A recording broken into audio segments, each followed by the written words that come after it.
ଏବେ ଆସିଲା କିଛି ଦୁଃଖ ଖବର ଆଲବମ୍ କୁଇନ୍ ଦୀପା ସାହୁଙ୍କ ଦେହାନ୍ତ। ତ ହଁ ଫ୍ରେଣ୍ଡସ୍, ଏବେ ଯାଇକି ବହୁତ ବଡ଼ ଅପଡେଟ୍ ନ୍ୟୁଜ୍ ଆସୁଛି ଯାହାକି କ୍ୟାନ୍ସରରେ ପୀଡ଼ିତ ଥିବା ଦୀପା ଦୀର୍ଘ ଦିନ ଧରି ହେଉଥିଲେ ଚିକିତ୍ସା, ଏବେ ତାଙ୍କର ଦେହାନ୍ତ ହୋଇଛି ଯାଇକି ଅପଡେଟ୍ ନ୍ୟୁଜ୍ ଆସିଯାଉଛି। ତ କ'ଣ ରହିଛି ସମ୍ପୂର୍ଣ୍ଣ ଅପଡେଟ୍ ମୁଁ ଆପଣଙ୍କୁ ଜଣାଇ ଦେଉଛି।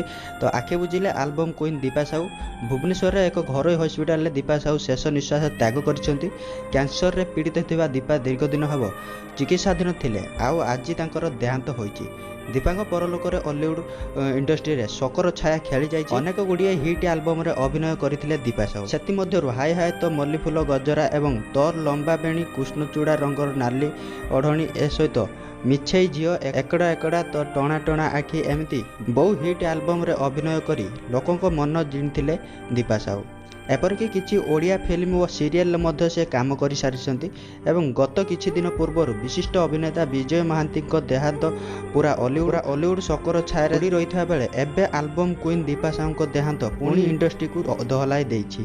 ତାହେଲେ ଫ୍ରେଣ୍ଡସ୍, ଯାଇକି ଆପଣମାନେ ଜାଣିପାରିଲେ ଏବେ ଯାଇକି ବହୁତ ବଡ଼ ଗୋଟେ ଦୁଃଖଦ ଖବର ଆସୁଛି ଯାଇକି ଆଲବମ୍ କୁଇନ୍ ଯିଏକି ଦୀପା ସାହୁ, ତ ତାଙ୍କର ଯାଇକି ଦେହାନ୍ତ ଘଟିଛି। ତ କ୍ୟାନ୍ସରରେ ପୀଡ଼ିତ ଥିବା ଦୀପା ସାହୁ ଦୀର୍ଘ ଦିନ ଧରି ଏକ ଘରୋଇ ହସ୍ପିଟାଲ ଯାଇକି ଭୁବନେଶ୍ୱର ଘରୋଇ ହସ୍ପିଟାଲରେ ଚିକିତ୍ସା ହେଉଥିଲେ ଏବଂ ତାଙ୍କର ଏବେ ଦେହାନ୍ତ ଘଟିଛି। ତାହେଲେ ଫ୍ରେଣ୍ଡସ୍, ହେଇଥିଲା କିଛି ଅପଡେଟ୍ ନ୍ୟୁଜ୍। ତ ଭିଡ଼ିଓ ଗୋଟେ ଲାଇକ୍ କରନ୍ତୁ, ବହୁତ ମତେ ସେୟାର କରିବା ସହିତ ଯଦି ଏମିତିଆ ଲେଟେଷ୍ଟ ଅପଡେଟ୍ ନ୍ୟୁଜ୍ ଜାଣିବା ପାଇଁ ଚାହାନ୍ତି ଚ୍ୟାନେଲକୁ ସବସ୍କ୍ରାଇବ୍ କରିନେବେ, ପାଖରେ ବେଲ୍ ଆଇକନ୍ ମଧ୍ୟ